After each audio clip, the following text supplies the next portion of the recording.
Hello everyone. तो चलिए आज का क्लास स्टार्ट करते हैं और आज के क्लास में हम देखेंगे ode to the west wind. इस पोएम को कम्प्लीटली देखने वाले हैं, वर्ड बाय वर्ड समझेंगे, उसका क्या मीनिंग निकलता है वो भी देखेंगे। सारे फिगर ऑफ स्पीच को भी मैं इंडिकेट करते जाऊंगा ताकि आपके एग्जाम में आपको काम आए। ठीक है, तो पीबी शेले के हम फर्स्ट पोएम को देखने वाले हैं बहुत ही बेहतरीन तरीके से।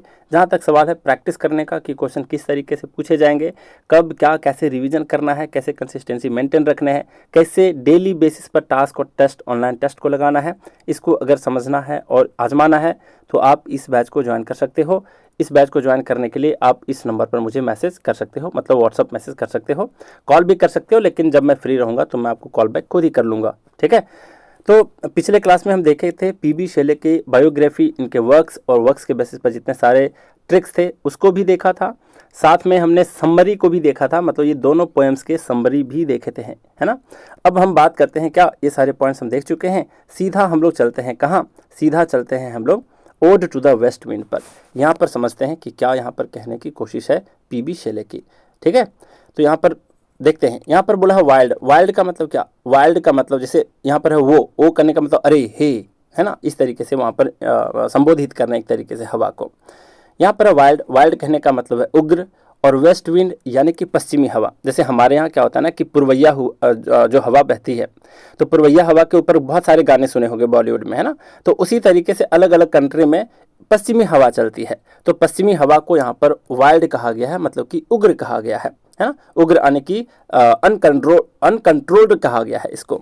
तो उग्र का वही मतलब है, वाइल्ड का वही मतलब है, अनकंट्रोल्ड। वेस्ट विंड का मतलब पश्चिमी हवा। दो, यहाँ पर यू को कहा जाता है, यानी कि तुमको, आपको पुराने अंग्रेजी के हिसाब से दो कहा जाता था। फिर यहाँ पर ब्रीथ है। ब्रीथ कहने का मतलब सांस होता है, जानते हो आप, है ना, मतलब कि जीवन शक्ति है एक तरीके से। ऑटम्स बीइंग कहने का क्या मतलब है, ऑटम कहने का मतलब शरद ऋतु, और फिर कह लो कि पतझड़ का मौसम, और बीइंग का मतलब अस्तित्व होना, है ना, और फिर किसी का जीवन। फिर यहाँ पर क्या है, दो का मतलब फिर से यू, और आगे है अनसीन। अनसीन मतलब जिसे देखा ना जा सके, जो कि अदृश्य है, और प्रेजेंस का मतलब उपस्थिति। लिव्स डेड कहने का मतलब है जो मरे हुए पत्ते हैं उसके बारे में कह रहा है यहाँ पर, है ना। फिर आर ड्राइवन। आर ड्राइवन कहने का मतलब है कि उड़ा दिए गए, है ना, उसको एक जगह से लेकर के दूसरी जगह उड़ा के ले जाए गए। फिर लाइक घोस्ट्स है, तो यहाँ पर है इसका मतलब कि भूतों की तरह, है ना। एनचेंटर। एनचेंटर कहने का मतलब होता है जादूगर, जिसमें बहुत ज़्यादा जादुई शक्ति होती है ना। तो यहाँ पर फीलिंग, ये फीलिंग नहीं है, ये फ्लीइंग है। फ्ली, फ्ली का मतलब होता है, फ्ली का मतलब होता है उड़ करके भाग जाना या फिर भागना, तो फ्लीइंग का मतलब हो गया भागते हुए। ठीक है, समझते हैं यहाँ पर अर्थ क्या निकल कर क्या आता है। बोल रहा है वो वाइल्ड वेस्ट विंड, दो ब्रीथ ऑफ ऑटम्स बीइंग, हे उग्र पश्चिमी हवा, तू शरद ऋतु की जीवनदायिनी सांस है। Thou from whose unseen presence the leaves dead, तू जिसकी अदृश्य उपस्थिति से मृत पत्ते उड़ जाते हैं, है ना। फिर यहाँ पर क्या बोल रहा है, मतलब तू, thou from whose unseen presence the leaves dead, यानी कि तू जिसकी ना देखने योग्य यानी कि अदृश्य उपस्थिति से मृत पत्ते भी उड़ जाते हैं, मरे हुए पत्ते भी उड़ जाते हैं। Are driven like ghosts from an enchanter fleeing, जैसे भूत जादूगर के डर से भाग जाते हैं, है ना। अब यहाँ पर समझते हैं इसका क्या कहने का सेंस क्या निकला, जरा देखते हैं। सबसे पहली बात कि हम फिगर ऑफ स्पीच की बात करते हैं, है ना। यहाँ पर क्या है जरा देखते हैं। फिगर ऑफ स्पीच की बात करें तो पर्सोनिफिकेशन भी है, जैसे कि दो ब्रीथ ऑफ ऑटम्स बीइंग, है ना। तो यहाँ पर इस रूप में वो व्यक्त किया गया है, हवा को मानव के रूप में व्यक्त किया गया है ना। मानव की हवा जीवित हो और महसूस करने योग्य कोई प्राणी हो, तो इससे साफ साफ पता चलता है ना, इससे साफ साफ पता चलता है कि इसमें पर्सोनिफिकेशन है। फिर यहाँ पर अगर बात करें, अगला सेंटेंस जो देखने को मिलता है यहाँ पर दे रखा है क्या, like ghost from an enchanter fleeing, है ना। इसका मतलब कि मृत पत्तों को भूत की तरह जादूगर से डरते हुए दिखाया गया है। तो यहाँ पर लाइक का इस्तेमाल है और घोस्ट का इस्तेमाल है, मतलब कि जो हवा की तेज और डरावनी शक्तिशाली गति को दिखाने के लिए भी यहाँ पर इस्तेमाल किया गया है। तो तुलना किया गया है यहाँ पर किससे, पत्ते की तुलना करी गई है भूत से, भागते हुए भूत से, है ना। तो और लाइक का भी इस्तेमाल है, तो साफ साफ पता चल रहा है कि यहाँ पर सिमिली का इस्तेमाल है। ठीक है, तो बात करते हैं, इसका कहने का सेंस ये निकला कि पीबी शेले जो हैं वो हवा की अदृश्य लेकिन प्रभावशाली शक्ति को दिखा रहे हैं, है ना। हवा पुराने पत्तों को उड़ाती है, प्रकृति में परिवर्तन और जीवन चक्र का भी ये प्रतीक है एक तरीके से, है कि नहीं। तो अगर देखने की बात करें यहाँ पर फिर बोल रहा है उग्र है, जादुई और प्रभावशाली रूप में भी इसको चित्रित किया गया है। तो सिंपल सा इसका ये अर्थ निकला कि पीबी शेले जो है वो पश्चिमी हवा को शक्ति, स्वतंत्रता और जीवन का प्रतीक मानते हैं, है ना। हवा अदृश्य होने के बावजूद भी सब पर असर डालती है, ठीक है। और जैसे कि यहाँ पर लीव्स डेड है, यानी कि मृत पत्तों का उड़ना भी इस चीज़ को दर्शाता है कि प्रकृति में बदलाव और पुनर्निर्माण जो है वो निरंतर चलता रहता है। तो पूरा अर्थ समझ गए कि क्या इसका कहने का अर्थ है। फिर आगे जरा देखते हैं, यहाँ पर बोला है, यहाँ पर देखते हैं एक एक वर्ड को। यहाँ पर है येलो, कौन नहीं जानता, इसका मतलब पिल्ला होता है ना। फिर आगे बात करें पेल, पेल का मतलब भी फीका होता है। पिल्ला तो होता है ये, लेकिन फीका, जैसे कि कोई बीमार व्यक्ति जो होता है ना जिसके चेहरे पिल्ले पड़ जाते हैं, तो पेल का वही मतलब है। फिर यहाँ पर हेक्टिक रेड, हेक्टिक का मतलब होता है मतलब जो बहुत ज़्यादा थकाऊ हो, है ना, या फिर बीमारू हो, मतलब बीमार करने लायक है। तो जो बीमार जैसे लाल होते हैं ना, उस तरीके से, समझ गए। मतलब कोई व्यक्ति बीमार पड़ गया है, उसके चेहरे लाल पड़ गए हैं, तो वही हेक्टिक रेड को कह रहा है कि बीमार जैसी लाल। फिर यहाँ पर है पेस्टिलेंस, पेस्टिलेंस कहने का मतलब होता है महामारी, है ना, या फिर कोई संक्रामक रोग, और स्ट्रिकन का मतलब उससे ग्रस्त, तो महामारी या फिर किसी संक्रामक रोग से ग्रस्त को बताया गया है। फिर यहाँ पर है मल्टीट्यूड्स, मल्टीट्यूड्स का मतलब होता है बहुत सारे लोग, है ना, भीड़, भीड़ को कहते हैं मल्टीट्यूड। फिर ओ दो, है ना, तो दो मतलब यू मतलब तू, तो कह रहा है ओ तू, हे तू, इस तरीके से वहाँ पर कह रहा है हवा को। फिर यहाँ पर है आपका चैरियो टेस्ट, चैरियो टेस्ट का मतलब होता है गाड़ी, है ना, गाड़ी को, फिर रथ में किसी चीज़ को ले जाना, है ना, तो ये पुराने अंग्रेजी में चैरियोट को चैरियो टेस्ट कहते थे, ठीक है। फिर बात करते हैं यहाँ पर डार्क का मतलब अंधेरा, विंट्री का मतलब शीतकाल, मतलब ठंडा का मौसम, और बेड का मतलब बिस्तर, जानते हो। और यहाँ पर जो बेड का इस्तेमाल हुआ है ये एक तरीके से मृत्यु और अंतिम स्थान के प्रतीक के रूप में यहाँ पर इस्तेमाल हुआ है, ठीक है। तो पढ़ते हैं, जरा समझते हैं इसका क्या अर्थ निकल कर क्या आता है। बोला yellow and black and pale and hectic red, यानी कि पीले, काले, फीके और लाल रंग में पेस्टिलेंस स्ट्रिकन मल्टीट्यूड्स ओ दो, महामारी से प्रभावित भीड़ है तू, who chariotest to their dark wintry bed, जो उन्हें उनके अंधेरे ठंडे अंतिम स्थान तक ले जाता है। ठंडे अंतिम स्थान कहने का मतलब क्या निकला, इसका मतलब ये निकला कि मृत्यु के बिस्तर तक ले जाता है। क्या अर्थ निकला सर इसका, तो मैं बताता हूँ इसका क्या अर्थ निकला। सिंपल सी बात है कि यहाँ पर पीबी शेले जो हैं, पहले एक फिगर ऑफ स्पीच समझ लें। चलिए देखते हैं यहाँ पर क्या दे रखा है, O thou who chariotest to their dark wintry bed, यहाँ पर है ये पर्सोनिफिकेशन का इस्तेमाल है। क्यों, मतलब मानो कि यहाँ पर पीबी शेले जो हैं ऐसे कह रहे हैं मानो कि हवा रथ पर बैठा करके लोगों को उनके अंतिम स्थान तक ले जा रही हो। तो बताओ, किसी मरते हुए व्यक्ति को उसके अंतिम स्थान तक, यानी कि एक तरह से समझ लो कि श्मशान घाट तक कौन लेकर के जाता है, कोई मानव लेकर के जाता है। तो इसी तरीके से हवा को भी कह रहे हैं वो, तो हवा को कह रहे हैं, इसका मतलब है कि हवा का पर्सोनिफिकेशन किया गया है, ठीक है। और इसी तरीके से डार्क विंट्री वेड है, डार्क विंट्री वेड यानी कि मृत्यु का प्रतीक है ये, तो मृत्यु का प्रतीक है। इसके पहले एज और लाइक का इस्तेमाल तो नहीं हुआ, तो मृत्यु के प्रतीक के रूप में इसका इस्तेमाल किया गया, मतलब ये मेटाफर है। यहाँ तक क्लियर है, तो यहाँ तक समझ गए होगे। फिर यहाँ पर देखो yellow and black and pale and hectic red, colours, जब बहुत सारे कलर्स का इस्तेमाल किया जाए ना तो वहाँ पर इमेजरी का इस्तेमाल होता है कि नहीं, तो इस चीज़ को भी आप जानते होंगे। तो सिंपल सा इसका अर्थ क्या निकल करके आया, तो यहाँ पर पीबी शेले जो हैं वो व्यापक मृत्यु और विनाश का चित्र दिखा रहे हैं एक तरीके से, है ना। यहाँ पर है yellow, black and pale and hectic red, इससे वो क्या कर रहे हैं, बीमारियों और मृत्यु से प्रभावित लोगों की जो स्थिति है और उसके रंग है उसको बताने की कोशिश है कि बीमार लोग कैसे दिखते हैं। येलो, ब्लैक, पेल, हेक्टिक रेड, इस तरीके से वो दिखाने की कोशिश कर रहे हैं, बताने की कोशिश कर रहे हैं किसके बारे में, जो लोग बीमार पड़े हैं उन लोगों के बारे में। फिर यहाँ पर है पेस्टिलेंस स्ट्रिकन मल्टीट्यूड्स, यानी कि इसका मतलब है कि महामारी या विनाश से प्रभावित बहुत सारे लोग, है ना, मल्टीट्यूड्स का मतलब बहुत सारे लोग। फिर यहाँ पर है डार्क विंट्री बेड, यानी कि ये जो है ये मृत्यु और अंतिम शांति का स्थान जहाँ तक हवा लेके जा रही है ना। तो ये तो मोटा मोटी आप शब्दों का समझ गए कि इसका मतलब क्या है। तो अब ये सी बात है कि इस स्टैंजा में हम देखने की कोशिश कर रहे हैं कि पश्चिमी हवा की विनाशकारी शक्ति जो है वो क्या है ना, जो जीवन को समाप्त भी करती है लेकिन उसके साथ परिवर्तन भी लाती है। सिंपल सा अर्थ इसका ये निकला। देखो फिर से समझाते हैं, बहुत कुछ हो सकता है कि आपके समझ में ना आया हो। यहाँ पर जो है ना, यहाँ पर पेस्टिलेंस स्ट्रिकन मल्टीट्यूड्स कहने का मतलब क्या है, इसका मतलब है महामारी और रोग से प्रभावित लोग, है ना। यहाँ पर हवा जो है ये किसका प्रतीक है? ये बीमारियां और जो मौतें हैं जो अक्सर हवा के माध्यम से फैलती हैं, जैसे कि वायरस के कारण, है ना, संक्रमण रोग होता है, जैसे कि कोरोना काल में हम लोगों ने देखा था, है ना, हवा के कारण भी फैल जाती थी ये बीमारी। तो इसी तरीके से कह रहा है कि हवा जो यहाँ पर प्रतीक है वो किसका है? मौत और बीमारी का प्रतीक है, क्योंकि हवा के माध्यम से ही तो ये सारी बीमारी और वायरस फैल रहे हैं। तो यहाँ तक आप समझ गए होंगे, है ना। फिर यहाँ पर प्राकृतिक विनाश का भी प्रतीक है, जैसे कि येलो है, ब्लैक है, पेल है, हेक्टिक रेड है। इसका मतलब ये निकला कि बीमार और कमजोर शरीर के रंग, है ना, ये इस बात को दिखाता है कि हवा शरीर की शक्ति को कमजोर कर सकती है और लोग इससे मर भी सकते हैं, मरते भी हैं, है ना। देखते होगे कि पुरवैया हवा हमारे यहाँ चल पड़ती है तो कई लोग बीमार पड़ जाते हैं, कई लोग का सर दुखने लगता है ना, कई लोग के जो जॉइंट है वहाँ पर पेन होने लगता है। सुने होगे, देखे होगे अपने घर में किसी ना किसी को, घर में नहीं तो पड़ोस में जरूर देखे होगे, है कि नहीं। तो यहाँ पर आप बातों को समझ गए। फिर यहाँ पर मृत्यु की प्रतीकात्मक यात्रा भी यहाँ पर दिखाई गई है। कहने का मतलब यहाँ पर बोला है who chariotest to their dark winter bed, यानी कि हवा उन्हें उनके अंतिम स्थान यानी कि मृत्यु के बिस्तर तक ले जाती है। इसका मतलब है कि प्रकृति की शक्ति लोगों की जिंदगी को खत्म भी करती है और उन्हें मृत्यु की ओर ले भी जाती है। और यहाँ पर हवा को ऐसा बताने की कोशिश है।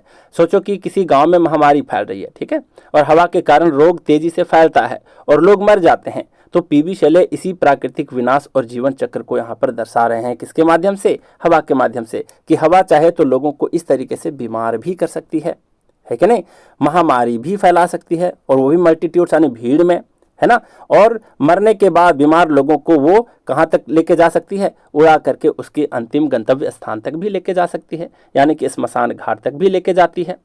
समझ पा रहे हो कि नहीं? तो उसको उठा करके नहीं ले जाती, है ना। हवा जो है वो बीमार लोगों को उठा करके स्मशान घाट नहीं ले जाती। इसका कहने का मतलब है कि लोगों को बीमार करके मृत्यु तक भी ले जाती है हवा। समझ पाए? तो मुझे उम्मीद है कि इस फ्रेज का अच्छे से मीनिंग समझ गया, मतलब इस पूरे स्टैंजा का, ठीक है। अब आगे बढ़ते हैं, जरा देखते हैं कि क्या कहने का कोशिश है। यहाँ पर बोला है, यहाँ है विंस्ड सीड्स। क्या मतलब है विंस्ड सीड्स का मतलब? तो यहाँ पर विंस्ड सीड्स है, इसका मतलब होता है पंख वाले बीज जिसमें विंग्स लगे हुए हैं, है ना। विंग्स पुराने अंग्रेजी में विंग्स यानी कि विंस्ड है यहाँ पर, है ना, जो जिसमें पंख लगे हैं, ऐसे बीज जो हवा से उड़ सकते हैं, ठीक है। फिर यहाँ पर लाई है, तो लाई का मतलब होता है पड़े होना और फिर कहीं पर स्थित होना। कोल्ड का मतलब जानते हो ठंडा, और लो का मतलब जमीन के पास, जो नज़दीक होता है जमीन के पास, उसके बारे में यहाँ पर सेंस है। फिर कॉप्स जानते हो, जो मृत शरीर है उसको कहते हैं ना, डेड बॉडी को कॉप्स कहते हैं। फिर ग्रेव है, ग्रेव का मतलब कब्र भी होता है, गंभीर भी होता है, यहाँ पर कब्र है, ठीक है। यहाँ पर है दाइन, तो दाइन का मतलब होता है योर्स, है ना, योर्स पुराने अंग्रेजी में दाइन कहते थे उसको, ठीक है। तो योर्स कहने का मतलब तुम्हारी, पुराने अंग्रेजी के हिसाब से। फिर यहाँ पर अज्योर, अज्योर का मतलब होता है नीला आसमानी, है ना, नीला कलर जो होता है उसको अज्योर बोलते हैं, नीला आसमानी, इसलिए इसको नीले में दिखा दिया हूँ, ठीक है। फिर यहाँ पर बात करते हैं सिस्टर ऑफ द स्प्रिंग। क्या मतलब है? बसंत ऋतु की बहन। बसंत ऋतु की बहन जो है वो स्प्रिंग का ही एक प्रतीकात्मक रूप में यहाँ पर इस्तेमाल हुआ है, ठीक है, एक सिंबल की तरह पर, मतलब स्प्रिंग के बारे में ही यहाँ पर कह रहा है। शैल ब्लो कहने का मतलब है कि फूंक मारना, फिर बहना, है ना। यहाँ पर बसंत की हवा है जो हवा का ही प्रतीक है, मतलब, ठीक है। अब यहाँ पर समझते हैं इसका क्या सेंस निकला। यहाँ पर बोला है the winged seeds where they lie cold and low, वे पंख वाले बीज जो ठंडे और जमीन के पास पड़े रहते हैं। Each like a corpse within its grave until, हर एक जैसे अपनी कब्र में पड़ा सौ, तब तक thine azure sister of the spring shall blow, जब तक वसंत की नीली बहन यानी कि वसंत की जो हवा है उन्हें उड़ान ना आए, क्या उड़ाने के लिए ना आ जाए। क्या मतलब निकला इसका? इसका मतलब है कि पीबी शैले जो है यहाँ पर वो बीजों और प्रकृति के चक्र की बात कर रहे हैं। समझ रहे हो कि नहीं? किस तरीके से जरा देखते हैं।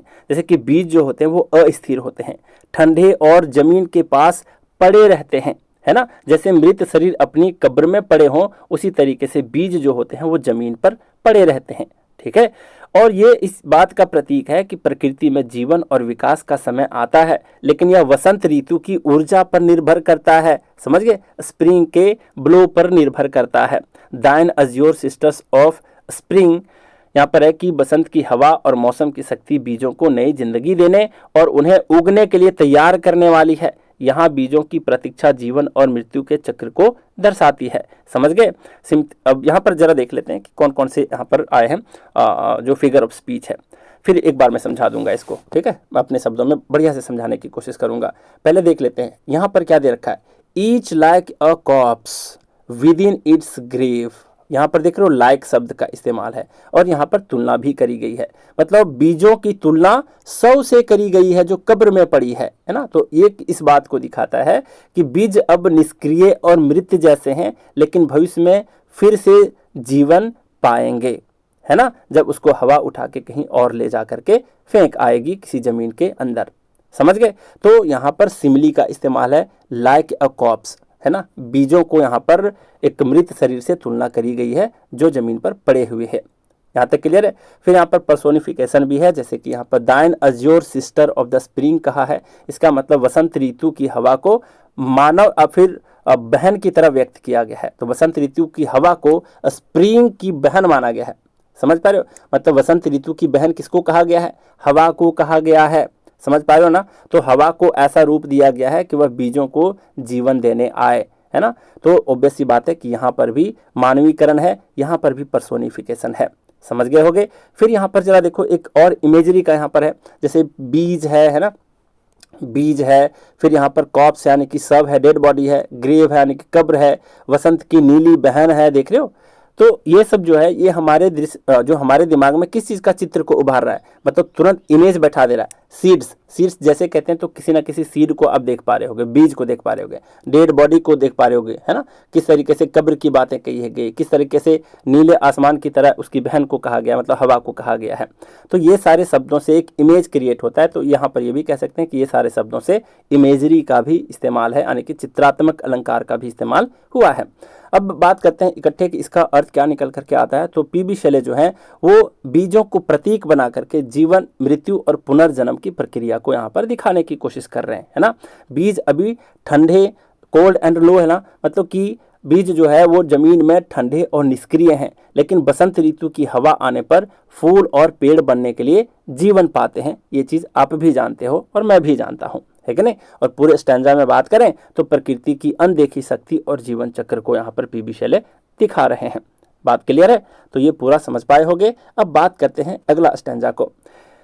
यहाँ पर है क्लेरियन। क्लेरियन को पहले भी देख चुके हैं हम लोग किसी ना किसी पोएम में, है ना। अगर आपको याद हो कि मुर्गे की बांग कहाँ पर आया था, आप मुझे कमेंट करके बता सकते हो। क्लेरियन का मतलब होता है तेज और स्पष्ट जो संगीत है, खास करके शंख के जैसा जो स्वर होता है ना, उसको बोलते हैं, मतलब तीखे संगीत के स्वर को तेज और स्पष्ट संगीत को क्लेरियन कहते हैं।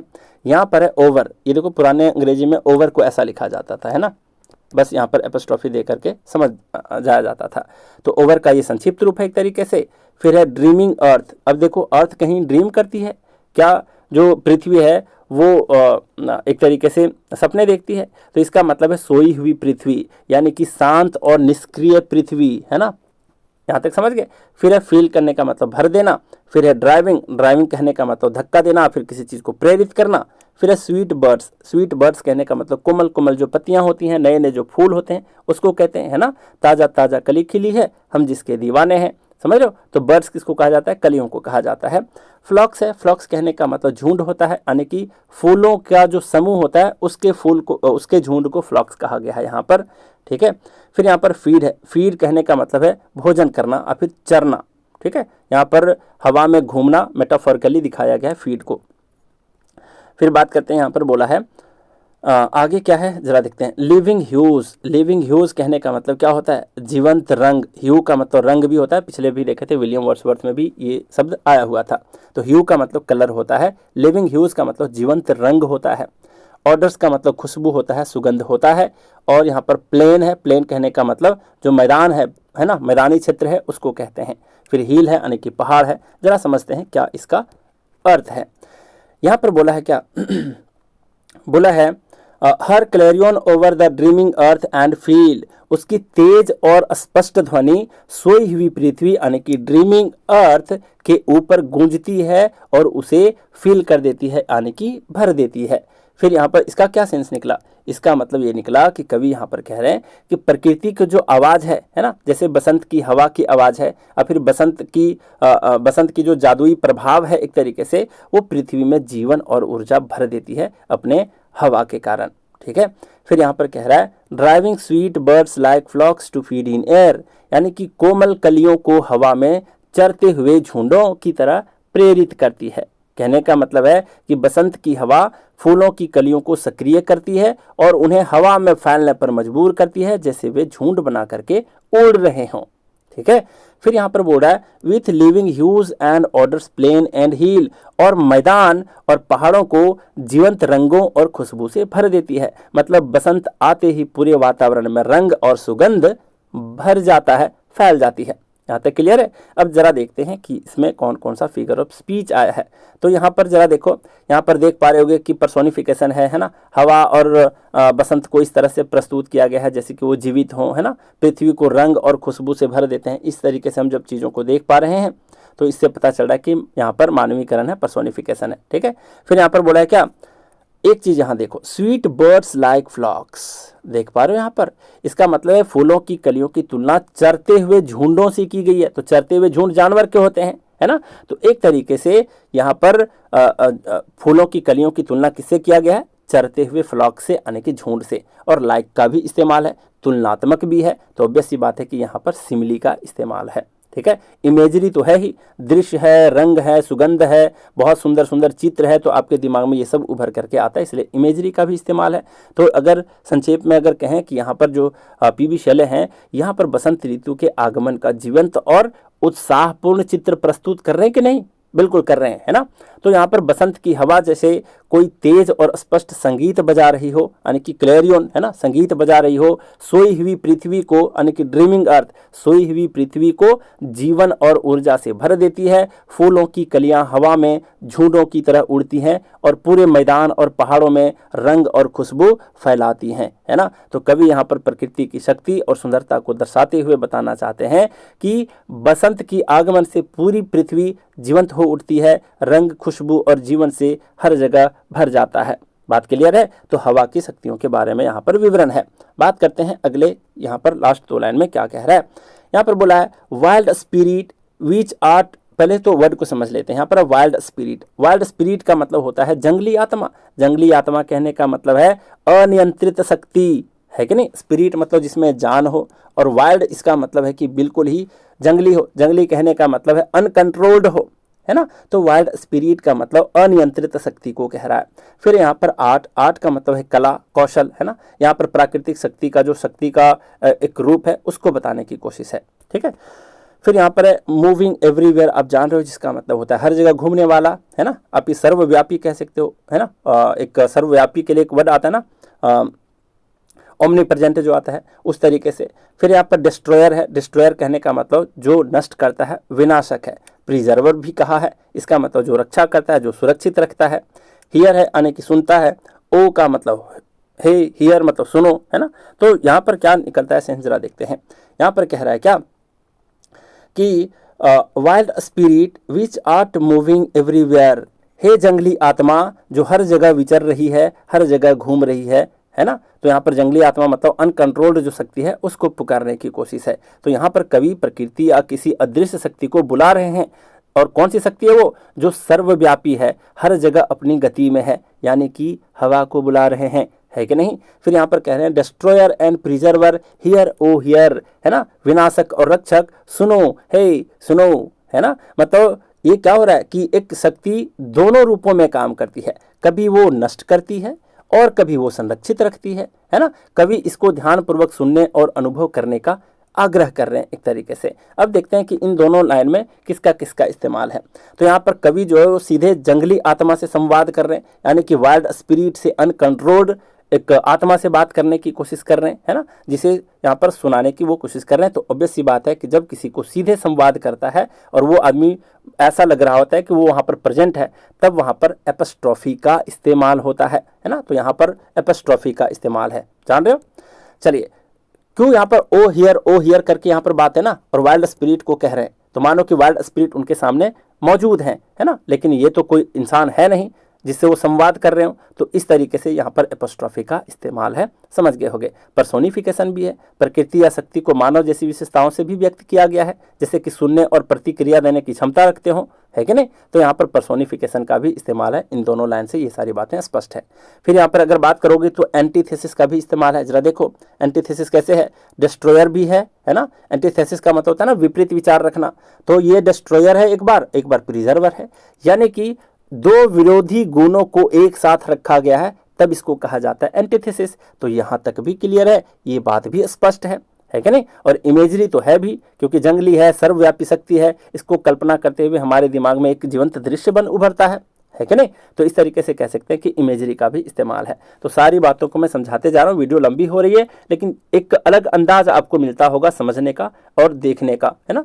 तो इसलिए मैं थोड़ा सा लंबी बन रही है वीडियो, कोई फर्क नहीं पड़ता, लेकिन आप चीज़ों को अच्छे से समझ पा रहे हो। तो अब ऐसी बात है कि इन दोनों लाइन से हम क्या समझते हैं, यहाँ पर पीबी शैले जो है वो प्रकृति की जंगली और फिर जो अनियंत्रित और सर्वव्यापी शक्ति है उसको स्मरण करा रहे हैं, है कि नहीं। और ये जो दोनों शक्ति है वो दो रूपों में प्रकट होती है, डिस्ट्रॉयर के रूप में भी और प्रिजर्वर के रूप में भी। कवि इसको सजीव रूप से महसूस करना चाहते हैं और हम जैसे रीडर्स को, आपको, है ना, इसको सुनने और समझने और अनुभव करने का आग्रह भी कर रहे हैं, है ना, एक तरीके से। ठीक है, तो यहाँ तक क्लियर है बात। तो अगर इसको देखने की बात करें तो सबसे इंपॉर्टेंट लाइन है आपका डिस्ट्रॉयर एंड प्रिजर्वर। ठीक है, ये हम लोगों को सुनने की बात कह रहे हैं और एक तरीके से किसको पुकार रहे हैं, वाइल्ड स्पिरिट को पुकार रहे हैं कि तुम कहाँ हो, है ना, इस तरीके से। तो चलिए बात करते हैं अगला। अब आगे जरा देखते हैं, कोशिश करते हैं, समझते हैं इसको क्या किसका अर्थ होता है। सेकंड सेक्शन को देखते हैं।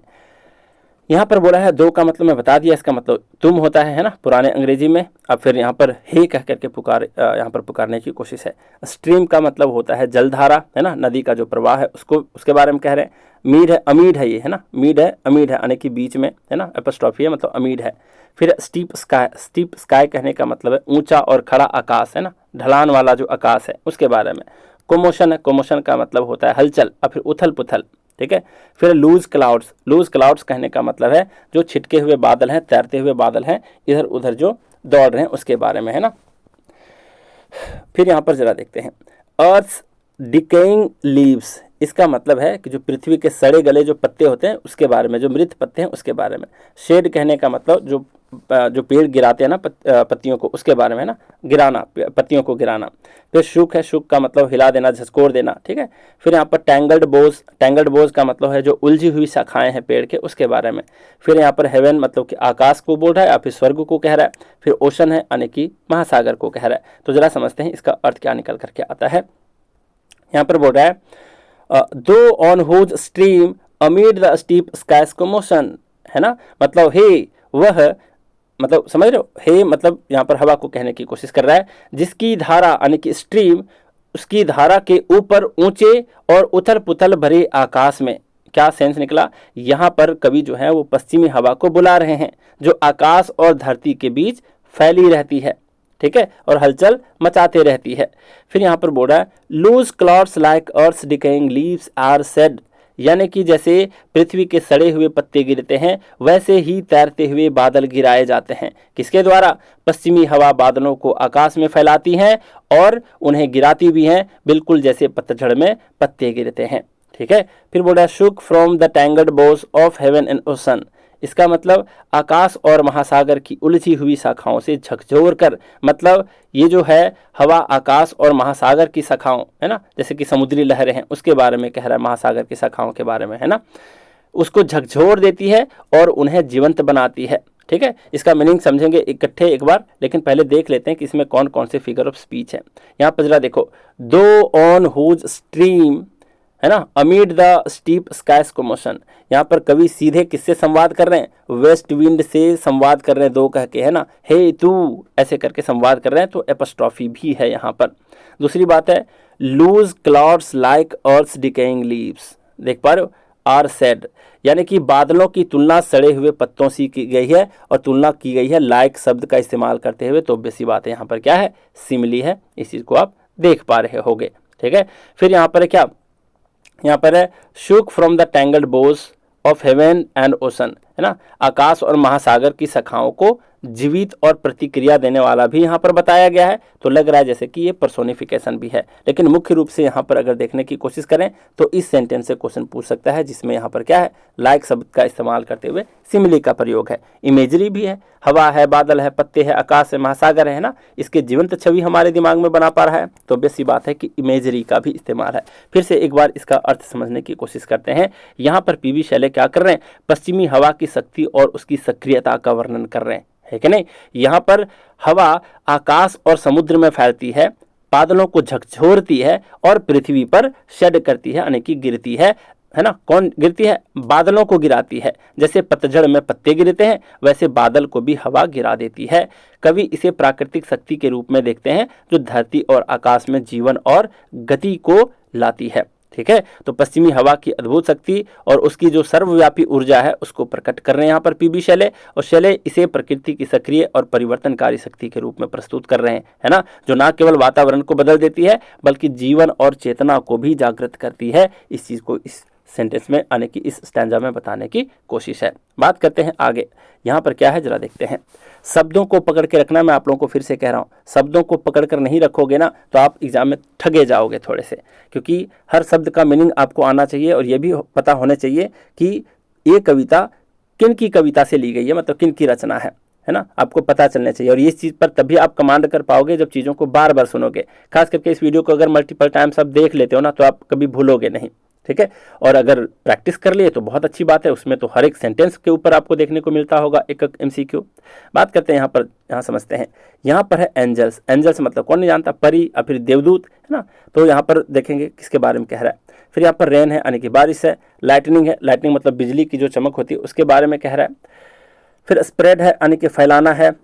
फिर यहाँ पर ब्लू सरफेस है, ब्लू सरफेस कहने का मतलब नीला सतह, मतलब कि नीले आकाश के बारे में यहाँ पर कह रहा है, ठीक है। फिर दाइन, दाइन का मतलब योर यानी कि तुम्हारा, पुराने अंग्रेजी के हिसाब से। एरी सर्ज, एरी सर्ज है, इसका मतलब है हल्की हवा की जो लहर है, हवा में उठती हुई जो हलचल है उसको कह रहा है एरी सर्ज। यहाँ पर है ब्राइट हेयर, ब्राइट हेयर कहने का मतलब है चमकीले बाल, है ना। अब समझेंगे किसको कह रहा है यहाँ पर, ठीक है। चमकीले बाल कहने का मतलब जो मान लो हम इंसान हैं, है ना, और हम इंसान के यहाँ पर मुंडी है मान लो, ठीक है। अब मुंडी है, अब यहाँ पर बाल हैं, देख पा रहे हो। और देखते हैं कि हम लोग भगवान को देखते हैं तो भगवान के चारों ओर एक आभा मंडल होता है, ऑरा होता है, प्रकाशमय वाला, है ना। तो उसी प्रकाश के बारे में यहाँ पर कहा गया है ब्राइट हेयर, समझ रहे हो, जो चमकते हुए बाल जैसे लगते हैं उसको आभा मंडल को ब्राइट हेयर कहा गया है। समझेंगे आगे। फिर यहाँ पर अपलिफ्टेड, अपलिफ्टेड का मतलब होता है ऊपर उठाया हुआ, फ्रॉम द हेड यानी कि सिर के ऊपर से, यानी कि ऊंचाई से। यहाँ पर समझेंगे क्या किसका मतलब है।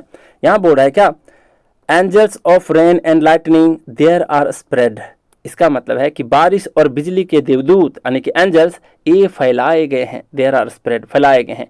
कभी यहाँ पर बारिश और बिजली की झिलमिलाती चमक को आकाश में फैलते हुए एंजल्स के रूप में देख रहे हैं, है कि नहीं। फिर कह रहा है on the blue surface of दाइन एरी सर्ज, तुम्हारी हवा की हल्की लहर एरी सर्ज की नीली सतह यानी कि आसमान पर। इसका मतलब है कि जी ये जो प्रकाशमान आकृतियां हैं वो हवा और आकाश में फैल रही हैं। समझेंगे इसको फिर से, ठीक है। Like the bright hair uplifted from the head, जैसे सिर से उठाए हुए चमकीले बाल हैं, है ना। तो यहाँ पर एंजल्स की चमक और प्रकाश की छवियां सूरज की रोशनी और बिजली की चमक की तरह ऊपर उठती हुई दिखती हैं, ठीक है। यहाँ पर पहले समझ जाते हैं कि यहाँ पर कौन कौन से फिगर ऑफ स्पीच का इस्तेमाल है। यहाँ पर क्या है जरा देखते हैं। यहाँ बोला है लाइक द ब्राइट हेयर, देख रहे हो, like the bright hair uplifted from the head. अब यहाँ पर लाइक है ना, तो ऑब्वियस सी बात है कि यहाँ पर प्रकाश और जो एंजल्स की छवियां हैं उसकी तुलना चमकीले बाल से करी गई है ना। तो ऑब्वियस सी बात है यहाँ पर सिमली है, सिमली को पहचानना बहुत आसान है क्योंकि लाइक का इस्तेमाल होता है वहाँ पर, है ना, लाइक एज ऐसे करके। फिर यहाँ पर देखो angels of rain and lightning, इस तरीके से देखा देयर आर स्प्रेड, यानी कि बारिश और बिजली को एंजल्स का रूप दिया गया है। तो ऑब्वियस सी बात है कि यहाँ पर किसका इस्तेमाल है, पर्सोनिफिकेशन का इस्तेमाल है। इमेजरी भी आपके दिमाग में आकाश और हवा में फैलती चमक की जो जीवंत छवि है वो भी बनाया जा रहा है, तो ऑब्वियस बात है इमेजरी का भी इस्तेमाल है। यहाँ पर पीबी शैले जो है वो प्रकृति के दिव्य और जो प्रकाशमान रूप का चित्रण कर रहे हैं, है कि नहीं। बारिश और बिजली की जो झिलमिलाहट को एंजल्स के रूप में प्रस्तुत किया गया है, जो कि हवा और आकाश में फैलती हैं। ये चमकदार जो आकृतियां हैं सूरज की रोशनी और चमकीले बालों जैसी प्रतीत होती हैं, जो पूरी प्रकृति को जीवंत और दिव्य बना रही हैं, है कि नहीं। इस पूरे स्टैंजा में देखेंगे तो प्रकृति की जो दिव्यता है उसकी प्रकाशमान शक्ति को व्यक्त करता है। शेले, यहाँ पर पीबी शेले जो है वो प्राकृतिक घटनाओं में सौंदर्य और आध्यात्मिकता दोनों देख रहे हैं, और हम जैसे रीडर्स को भी उसे महसूस करने के लिए प्रेरित कर रहे हैं। ठीक है, तो यहाँ तक समझ गए होंगे। बात करते हैं अगला। यहाँ पर बोल रहा है क्या, ऑफ सम फियर्स मैनार्ड। यहाँ पर मैनार्ड समझेंगे। देखो ए है यहाँ पर, ए फोनेटिक्स में आप लोग पढ़े होगे है ना, ए है और ई का कंबाइन है। जैसे कैट को पढ़ते हैं तो कैट को अगर हमें लिखना हो फोनेटिक्स में तो लिखेंगे के, फिर लिखेंगे ए और ई का ऐसे और टी को ऐसे लिखेंगे, है ना। तो आप पढ़े होगे तो आपको पता चल रहा होगा कि ए और ई का कंबाइन होता है, फोनेटिक्स में पढ़ते हैं। तो यहाँ पर क्या कह रहा है जरा देखते हैं। सबसे पहली बात देखो, फियर्स मैनार्ड। फियर्स मैनार्ड कहने का मतलब क्या है? फियर्स का मतलब होता है भयंकर और फिर प्रचंड, है कि नहीं। फिर यहाँ पर है मैनार्ड। मैनार्ड जो होता है ये ग्रीक मिथोलॉजी में एक महिला होती है जो नर्तकी होती है, यानी कि डांसर होती है ना, और उसमें काफ़ी ज़्यादा तूफानी ऊर्जा होता है ना, नाचने में बहुत ज़्यादा मतलब ऊर्जावान होती है। तो मैनार्ड उसी के बारे में कहा गया है। और फियर्स का मतलब प्रचंड होता है। फिर यहाँ पर है डीम वर्ज। डीम वर्ज का मतलब होता है मंद और धुंधली, जो एक जो हॉरिजॉन समझते हो, हॉरिजॉन मतलब कि जहाँ पर आकाश और ज़मीन का मिलता हुआ जो लाइन इस तरीके से दिखता है शाम के समय में, जैसे सूरज यहाँ पर डूब रहा होता है और देख रहे हो कि आकाश और ज़मीन का एक मिलता हुआ जो लाइन है उसको बोलते हैं हॉरिजॉन, और उसी को बोलते हैं वर्ज भी। तो डीम वर्ज कहने का मतलब है मंद और धुंधला जो एक क्षितिज है, हॉरिजॉन है, उसको कहते हैं। ठीक है, और हॉरिजॉन भी आया है यहाँ पर। हॉरिजॉन का मतलब भी वही क्षितिज होता है, वही जमीन और आकाश की जो सीमा है उसको कहते हैं। फिर जेनिथ। जेनिथ का मतलब होता है चरम बिंदु, और इसका ऑपोजिट आप लोग जानते हो नादिर होता है, पढ़ा चुका हूँ, है ना। नादिर होता है, फिर नादिर बोल सकते हैं, है ना। मतलब आकाश की जो उच्चतम बिंदु है उसको जेनिथ कहा गया है। ठीक है, फिर यहाँ पर लॉक्स है। लॉक्स कहने का मतलब होता है जटाएं, है ना, और फिर घने बाल होता है। तो मेटाफोरिकली अगर बात करें तो बादलों और तूफानी आकृतियों के लिए यहाँ पर लॉक्स का इस्तेमाल है, मतलब बादल को लॉक्स कहा गया है, जटाएं की तरह। ठीक, फिर अप्रोचिंग स्टॉर्म कहने का मतलब है कि आने वाला तूफान। ठीक है, फिर यहाँ पर है दो। तो दो का मतलब यू, और डर्ज। डर्ज कहने का मतलब होता है शोक गीत, है ना। एक शोक गीत होता है जो एक बिल्कुल ही धीमा और गंभीर गीत है ना। यहाँ पर तूफान का संकेत होता है डर्ज का। समझेंगे पूरा एक एक लाइन को। यहाँ पर दे रखा है of some fierce maenad even from the dim verge, है ना। मतलब किसी प्रचंड नर्तकी की तरह, डांसर की तरह उस, है ना, किसी प्रचंड डांसर से यहाँ तक कि दूर क्षितिज से, है ना, डीम वर्ज से यानी कि दूर क्षितिज से, कहने का मतलब यह है कि कभी तूफानी शक्ति की तुलना प्रचंड, और फिर जो मैनार्ड होती है एक बहुत ही डांसर होती है, बहुत ही प्रचंड होती है ना, बहुत ज़्यादा एनर्जेटिक होती है, उससे कर रहे हैं, है कि नहीं। और जो दूर से आ रही है उसके बारे में कह रहे हैं, even from the dim verge, जो दूर से आ रही है। समझेंगे पूरा इकट्ठे तब अच्छे से स्पष्ट होगा। यहाँ पर है of the horizon to the zenith height. क्षितिज से लेकर के, यानी हॉरिजॉन से लेकर के जो जेनिथ हाइट है, यानी कि जो आकाश के उच्चतम बिंदु है वहाँ तक, यानी कि तूफान आसक्ति पूरे आकाश में फैल रही है, क्षितिज से लेकर के आकाश के सबसे उच्चतम बिंदु तक। मतलब यहाँ पर शक्ति दिखाई गई है वेस्ट विंड की, है ना। फिर यहाँ पर the locks of the approaching storm दो डर्ज, है ना, यानी कि आने वाले तूफान की जटाएं, है ना, यानी बादलों के बारे में कह रहा है ना। और हे शोक गीत, इस तरीके से उसको संबोधित कर रहे हैं। मतलब तूफान की बादल और हवा के झुंड जैसी जटाएं ऊपर फैल रही हैं, कवि इसे शोक और गंभीरता का प्रतीक मान रहे हैं, इसलिए यहाँ पर दर्ज करें। दर्ज का मतलब शोक गीत होता है एक तरीके से। ठीक है, तो यहाँ पर पहले देख लेते हैं कि कौन कौन से हैं।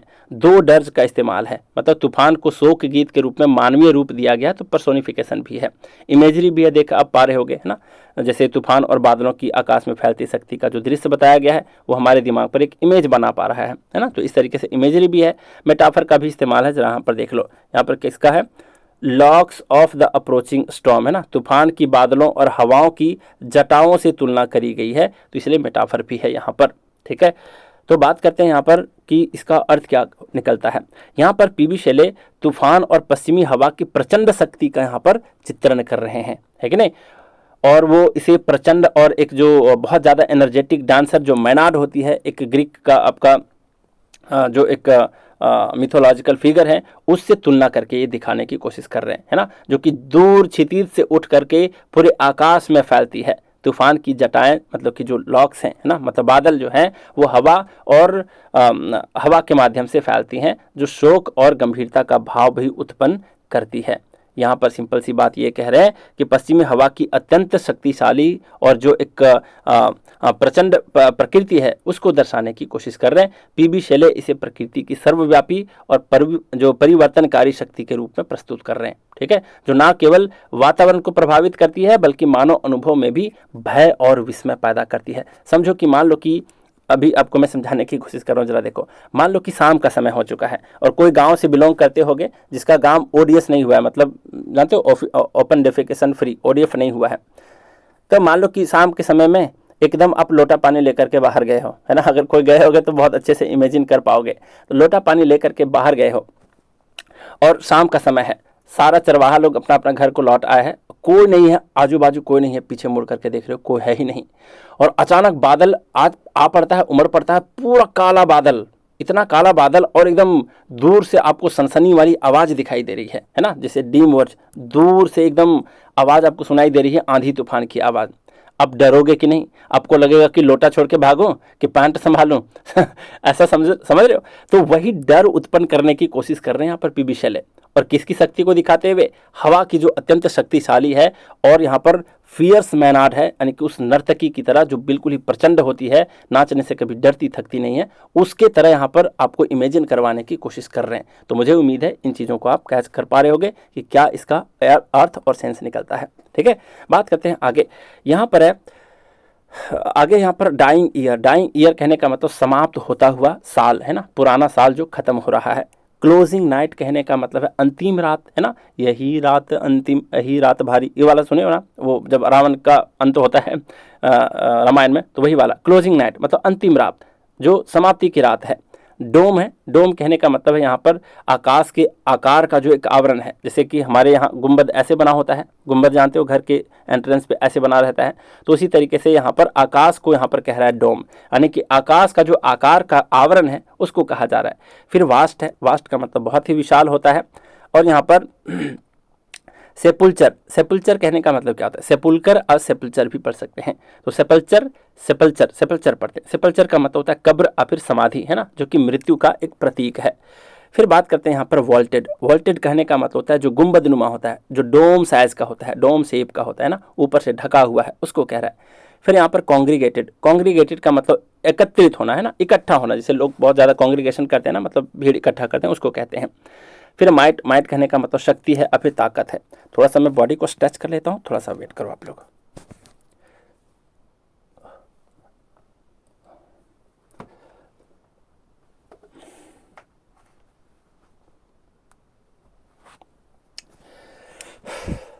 समझते हैं अब, है ना। यहाँ पर एक एक लाइन को पहले समझते हैं। यहाँ पर दे रखा है of the dying year to which this closing night, समाप्त होते वर्ष का जिसके लिए यह अंतिम रात है। मतलब कवि, जो कवि हैं यहाँ पर पीबी शेले, वो पुराने साल के समाप्त होने और नए साल के आगमन का प्रतीकात्मक चित्र देने की कोशिश कर रहे हैं, है कि नहीं। फिर बात करते हैं यहाँ पर will be the dome of a vast sepulchre, यानी कि ये रात एक विशाल समाधि का गुंबद बनेगी। देख रहे हो, किसी भी व्यक्ति का समाधि बनता है तो गुंबद बनाया जाता है ना, गुंबद नुमा ऐसे करके ऊपर बनाया जाता है। तो उसके बारे में कह रहा है कि समाप्त होते हुए साल का जिसका ये क्या है, will be the dome of a vast sepulchre, यानी कि जो एक रात है, जो अंतिम रात है साल की, उसके बारे में कह रहा है कि एक विशाल समाधि का एक डोम बनेगी, है ना। मतलब यहाँ ये है कि वर्ष की अंतिम रात को यहाँ पर कवि मेटाफोरिकली एक कब्र की तरह प्रस्तुत कर रहे हैं, है ना, जो पूरे वर्ष के अंत का प्रतीक है।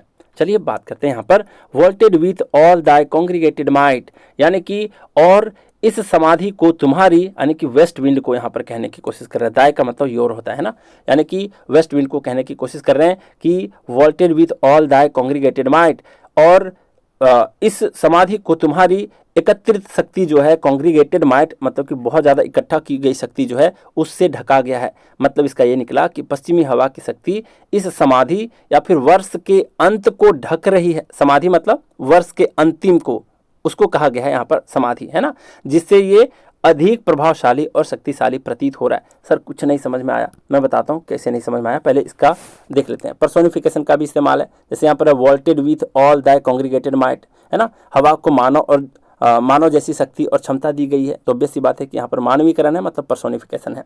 फिर यहाँ पर है will be the dome of a vast sepulchre, यानी कि यहाँ पर बोल रहा है कि वर्ष की अंतिम रात को समाधि यानी कि कब्र के गुंबद से तुलना की गई है। तो ऑब्वियस सी बात है कि एज और लाइक का इस्तेमाल तो नहीं किया गया, लेकिन तुलना तो करी गई है। किसकी तुलना? वर्ष की अंतिम रात को इस कब्र की जो यहाँ पर सेपल्चर है, डोम है ना, उससे तुलना की गई। तो ऑब्वियस सी बात है यहाँ पर मेटाफर है। यहाँ तक समझ गए? अब इकट्ठा इसका मीनिंग समझते हैं कि है क्या।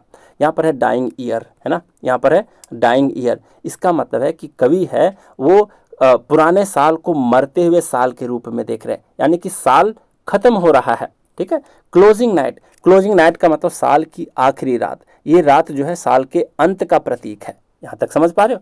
फिर मैं समझाता हूँ यहाँ पर क्या है। यहाँ बोला है डोम ऑफ ए वास्ट सेपल्चर, यानी कि कवि साल की आखिरी रात को मेटाफोरिकली एक बड़ी समाधि यानी कि कब्र का गुंबद कह रहे हैं, है ना। इसका मतलब यह है कि जैसे साल मर चुका है और उसकी कब्र की अंतिम रात आ गई है। यहाँ तक स्पष्ट हो रहा होगा, है ना। फिर बोल रहा है vaulted with all the congregated might, है ना। दाई का मतलब है यहाँ पर वेस्ट विंड को कह रहे हैं, है ना। दाई का मतलब योर होता है, मतलब तुम्हारा, है ना। तो यहाँ पर वेस्ट विंड को कह रहे हैं, यानी कि पश्चिमी हवा को कह रहे हैं। तो कवि यहाँ पर कह रहे हैं कि यह समाधि जो है यानी कि पुराने साल की जो कब्र है, समाधि का मतलब पुराने साल की जो कब्र है, मतलब उसका अंतिम क्षण है, वो पश्चिमी हवा की पूरी शक्ति से ढकी हुई है। तो आसान भाषा में इसको कहने की कोशिश करें तो पुराना साल मर रहा है, उसकी अंतिम रात बिल्कुल एक कब्र की तरह है। इस कब्र को पश्चिमी हवा की ताकत से ढक दिया गया है, मतलब हवा इतनी प्रचंड और शक्तिशाली है कि ये पुराने साल की मृत्यु को और भी प्रभावशाली और भारी महसूस कराती है। समझे? मतलब एक तरीके से डर पैदा कर रहा है हमारे दिमाग में। तो पीबी शैले पुराने साल के खत्म होने को यहाँ पर दिखा रहे हैं और उसको मेटाफोरिकली कब्र कह रहे हैं, और वेस्ट विंड यानी पश्चिमी हवा उसकी शक्ति को भी दिखाते हैं, है ना। और हवा के प्रभाव से यह रात और भी शक्तिशाली, गंभीर और भारी महसूस होती है, कॉन्ग्रीगेटेड माइट महसूस होती है ना। जैसे कि किसी का काल सामने आ गया, जैसे काल मंडराता है तो कैसे हवा तेज चलती है, दिखाया गया ना कई सारे सीरियल मूवीज़ वगैरह में, चाहे महाभारत वगैरह में, है ना। तो आप इस चीज़ को अंदाज़ा लगा पा रहे होगे कि क्या सेंस निकल करके यहाँ पर आया है। बात करते हैं अंतिम के 2 लाइन के विषय में। यहाँ पर क्या है, वो है of vapours from whose solid atmosphere black rain and fire and hail will burst oh here। यहाँ पर समझते हैं, यहाँ पर एक वर्ड है यहाँ पर हेल। हेल का मतलब होता है एक तरीके से ओला, ओला पड़ता है ना, उसको कहते हैं। बस्ट है, यहाँ पर बस्ट है, इसका मतलब अचानक फट जाना किसी चीज़ का, है ना, फिर अचानक प्रकट हो जाना। वेपर का मतलब भाप होता है, धुआं होता है, ये सब जानते हो आप, है ना। और फिर यहाँ पर सॉलिड एटमॉस्फेयर कहने का मतलब है कि जो घना और ठोस वातावरण होता है, भारी आकाश होता है बादलों से घिरा हुआ, उसके बारे में कह रहा है। तो जरा देखते हैं कि क्या यहाँ पर लाइन वाइज क्या मीनिंग निकलता है। यहाँ पर बोला है क्या, of vapours from whose solid atmosphere. यहाँ पर कभी बात कर रहे हैं कि गाढ़े और भारी बादलों की, है ना। यहाँ तक समझ गए, मतलब आकाश में बहुत घने और गहरे बादल हैं, जैसे सब कुछ भारी हो गया है। फिर बोला black rain and fire and hail will burst oh hear. ये अचानक बादल, बारिश, है ना, बिजली और ओले गिरा देंगे, मतलब तूफान आने वाला है और यह बहुत ही तेज और डरावना होगा। इस चीज़ को बताने की कोशिश कर रहे हैं ना। ओ हियर है यहाँ पर, इसका मतलब कवि जोर दे करके कह रहे हैं, हे सुनो, जैसे हवा और तूफान से कह रहे हो देखो और महसूस करो मेरी शक्ति को, है ना। इस तरीके से हवा और तूफान कह रहे हो हम इंसानों से। तो यहाँ पर क्या अर्थ इसका निकला, पहले यहाँ देखते हैं कि यहाँ पर पर्सोनिफिकेशन है, ओ हियर कह रहे हैं, इसका मतलब है कि हवा और तूफान को मानवीय रूप में बुलाया गया है यहाँ पर, तो पर्सोनिफिकेशन है। फिर यहाँ पर मेटाफर भी है, जरा देखोगे सॉलिड एटमॉस्फेयर है ना, इसका मतलब है कि गाढ़े और भारी आकाश को ठोस पदार्थ की तरह बताया गया है, तो बेसी बात है मेटाफर भी है। फिर यहाँ पर है ब्लैक बस्ट, अगर देखोगे तो ब्लैक है, बस्ट है, एक लेकिन एक साथ नहीं है तो अलग बात है, लेकिन बी का यहाँ पर रेपिटेशन हुआ है तो एलिट्रेशन भी है। ठीक है, तो यहाँ पर इसका क्या अर्थ निकला जरा समझने की कोशिश करते हैं।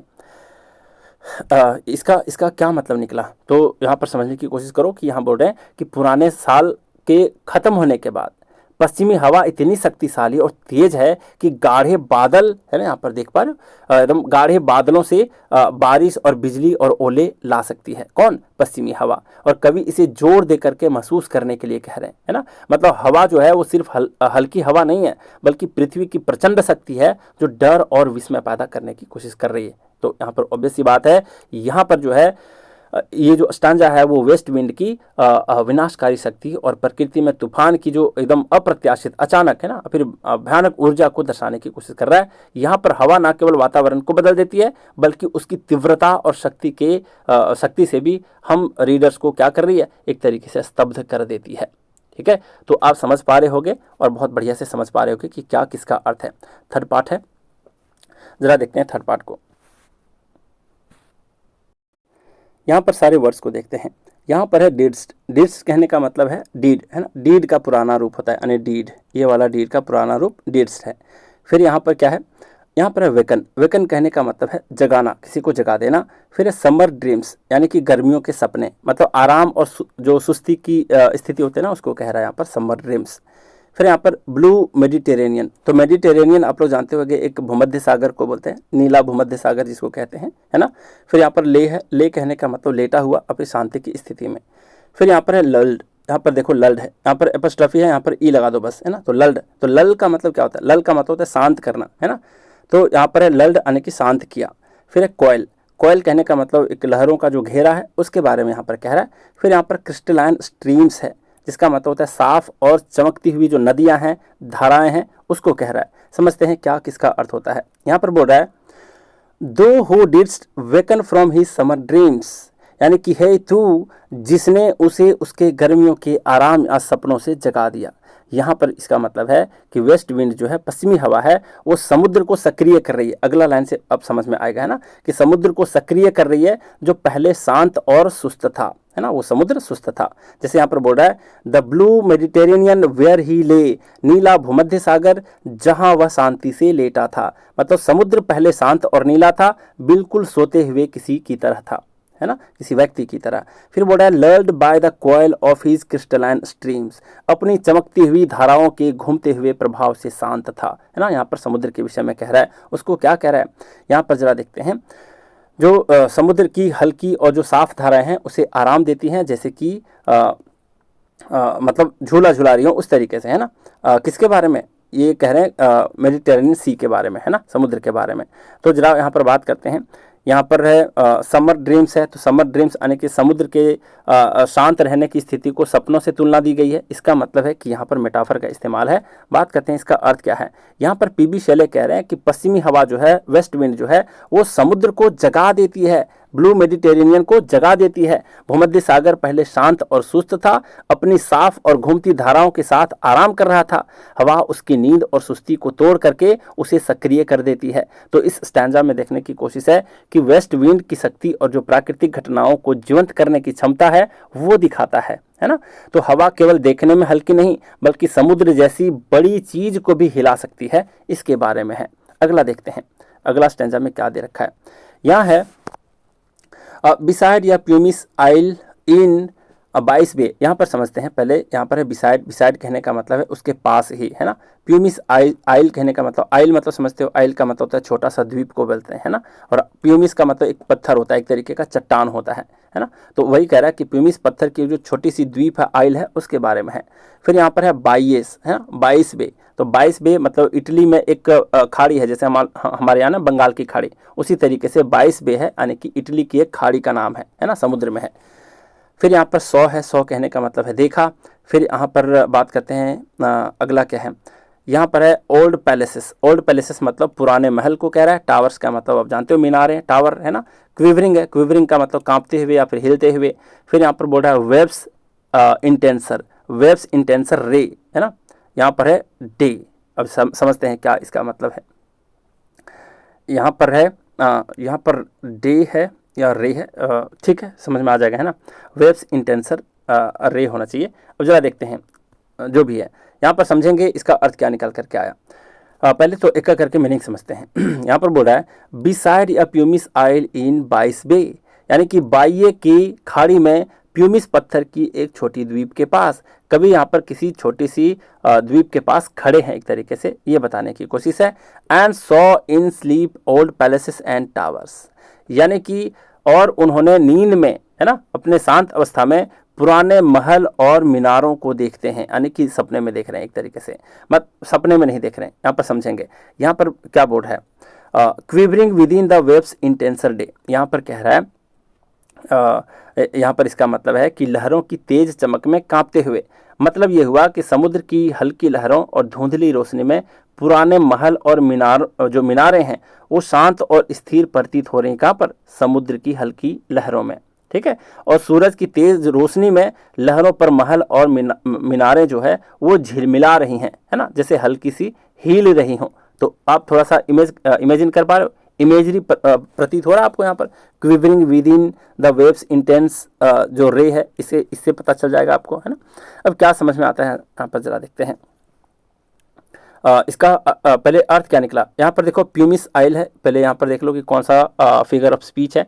तो जो चट्टान के छोटे से द्वीप है ना, उसको यहाँ पर दिखाने की कोशिश है। तो मेटाफर यहाँ पर कह सकते हैं एक तरीके से। ठीक है। पर्सोनिफिकेशन भी है, जिसे यहाँ पर बोला है in sleep and old palaces of and towers, मतलब महल और मीनारों जो है वो नींद में है ना, जैसे जीवित हों। तो पर्सोनिफिकेशन भी है यहाँ पर, इस चीज़ का पता चल रहा है। तो यहाँ पर पीबी शैले क्या कह रहे हैं? पीबी शैले यहाँ पर समुद्र और उसके किनारे की सुंदर छवि को दिखाने की कोशिश कर रहे हैं, है ना। और बाह्य की खाड़ी में प्यूमिस द्वीप के पास वो खड़े हैं, और खड़े होकर के क्या कर रहे हैं? समुद्र की लहरों में पुराने महल और मीनारें शांत और नींद में दिख रही हैं उनको, है ना। और सूरज की तेज रोशनी में हल्की झिलमिलाहट या कांपती हुई छवि भी यहाँ पर पैदा करने की कोशिश कर रहे हैं, है ना। तो इस पूरे स्टैंजा में समुद्र की शांति और उसकी सुंदरता को दर्शाया गया है। छोटे छोटे डिटेल्स जो हैं, जैसे कि यहाँ पर महल है ना, यहाँ पर ओल्ड पैलेसेस है, फिर टावर्स है ना, उसके झिलमिलाहट को हमारे दिमाग में एक छवि बनाने की कोशिश कर रहे हैं, इमेजरी बनाने की कोशिश कर रहे हैं। अब अगला लाइन समझते हैं, अगला क्या कहने की कोशिश है। यहाँ पर बोल रहा है ऑल ओवर ग्रोन, मतलब कि पूरी तरह से उग आया है या फिर घिर आया है, घिरा हुआ है। अज्योर मॉस है, अज्योर का मतलब नीला कलर होता है, मैं बताया था इसके पहले, है ना। और यहाँ पर मॉस का मतलब काई, जो काई लग जाता है ना बरसात के मौसम में, उसको बोलते हैं काई। हालांकि समुद्र में बड़े बड़े काई लगते हैं, वो अलग होते हैं। फिर यहाँ पर फ्लावर्स यानी कि फूल, सो स्वीट है, सो स्वीट कहने का मतलब इतने सुगंधित, इतने मधुर। फिर कह रहा है द सेंस ऑफ फेंट्स, है ना, इसका मतलब है कि इंद्रियां एक तरीके से फेंट हो जाती हैं। सेंसेस का मतलब हमारी इंद्रियां, है ना, और फेंट कहने का मतलब कमज़ोर हो जाती हैं, देखते देखते कमज़ोर हो जाती हैं, है ना। फिर यहाँ पर बोल रहा है पिक्चरिंग, पिक्चरिंग मतलब चित्रित करना, एक तरीके से देखने की कल्पना करना। फिर दो मतलब यू होता है, पाथ मतलब रास्ता है। और फिर यहाँ पर है अटलांटिक्स लेवल पावर्स, यानी कि अटलांटिक महासागर की जो ऊपर सतह की जो लहरें हैं उसके ऊर्जा के बारे में कह रहा है, उसकी शक्तियों के बारे में, उसके पावर के बारे में कह रहा है। समझेंगे यहाँ पर क्या कहने की कोशिश है। यहाँ पर बोल रहा है all overgrown with azure moss and flowers, यानी कि पूरी तरह से नीले हरे काई और फूलों से ढका हुआ। मतलब यहाँ पर है कि सब कुछ हरियाली और रंग बिरंगे फूलों से घिरा हुआ है। So sweet the sense fans picturing them, तो यहाँ पर कह रहा है इतना सुगंधित कि इसे महसूस करने में इंद्रियां थक जाती हैं, है ना। इंद्रियां जो है फेंट हो जाती हैं, थक जाती हैं देखते देखते, है ना, इसके सुगंध को महसूस करते करते। तो यहाँ पर फूलों की खुशबू और सुंदरता इतनी है कि देख और सूंघ करके इंद्रियां ऑलमोस्ट विक पड़ जाती हैं, फेंट कर जाती हैं, चक्कर आ जाता है ना, फीका पड़ जाता है, ये कहने का मतलब है।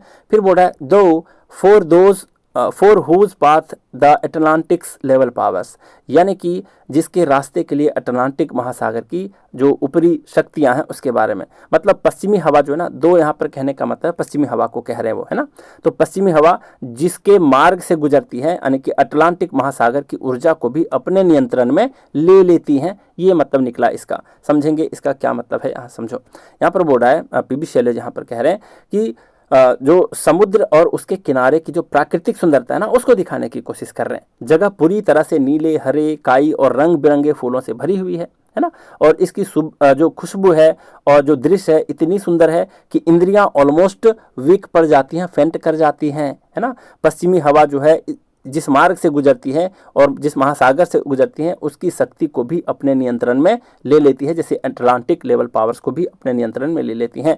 सिंपल सी बात ये कहने का यहाँ पर ये है कि इस स्टैंजा में प्राकृतिक सुंदरता और महत्वपूर्ण जो ऊर्जा है, हवा की जो शक्ति है, उसको एक साथ दिखा रहा है ना। हवा न केवल स्थान को प्रभावित करती है बल्कि समुद्र और प्रकृति के शक्ति को भी अपने साथ जोड़ लेती है, जैसे यहाँ पर अटलांटिक लेवल पावर्स है। समझ गए। फिर बात करते हैं अगले स्टैंजा में क्या है। यहाँ पर बोल रहा है क्लीफ, क्लीफ का मतलब होता है चीर देना, फाड़ देना, है ना। क्लीव, क्लीवेज, ये सब सुने होंगे, है ना। तो क्लीव का मतलब चीर देना, फाड़ देना। यहाँ पर देमसेल्फ से यानी कि स्वयं को, अपने आप। फिर यहाँ पर चेस्ट का मतलब होता है गहरी खाई, और फिर जो दरार होता है उसके बारे में। फार बिलो है, फार बिलो कहने का मतलब बहुत ही नीचे। फिर यहाँ पर है सी सी ब्लूम्स कहने का मतलब समुद्र के जो समुद्र में उगने वाले जो फूल हैं या फिर उगने वाले जो पौधे हैं उसके बारे में कह रहे हैं ना। फिर यहाँ पर है ओजी ऊट्स कहने का मतलब ओजी का मतलब गीला है ना, दलदली, और ऊट्स का मतलब जंगल, ऐसे जंगल जो बिल्कुल ही दलदल भूमि में हो, उसके बारे में। वेयर का मतलब होता है पहनना, लेकिन यहाँ पर है ढकना, है ना, ओढ़ना। फिर यहाँ पर सैपलेस, सैप कहते हैं उसके जो, जैसे पेड़ काटते हो ना, उससे जो सैप निकलता है ना, जो पानी टाइप का निकलता है, उसको सैप कहते हैं। तो यहाँ पर सैपलेस फॉलिएज है, यानी कि वैसे पत्ते जो बिना सैप के हैं, बिना रस के हैं, यानी कि सूखे पत्ते को सैपलेस फॉलिएज कहा गया है यहाँ पर। ठीक है। फिर यहाँ पर ओशन है, यानी कि महासागर है। अब समझते हैं इसका अर्थ क्या है। यहाँ पर बोल रहा है cleave themselves into chasms while far below, वे अपने आप को गहरी खाई में फाड़ देते हैं और बहुत नीचे। मतलब यहाँ पर ये है कि पत्थर या पर्वत खुद को दरारों में विभाजित कर रहे हैं, यानी कि टकरा करके या फिर टूट करके खाई में गिर रहे हैं, ये इसका मतलब है। फिर आगे क्या है, the sea blooms and the oozy woods which wear, यानी कि समुद्र के पौधे और गीले दलदली जंगल को ढकते हैं। इसका मतलब है कि समुद्र के किनारे उगे हुए जो पौधे हैं वो दलदली जगहों की वनस्पति नीचे फैल रही है, जमीन के नीचे, है ना। फिर कह रहा है यहाँ पर the sapless foliage of the ocean know, और यहाँ पर कह रहा है कि महासागर के बिना जो सूखे पत्ते हैं उसको ढकते हैं। अब यहाँ पर बोल रहे हैं नो, जानते हैं। अब क्या सेंस निकला इसका, जरा समझते हैं।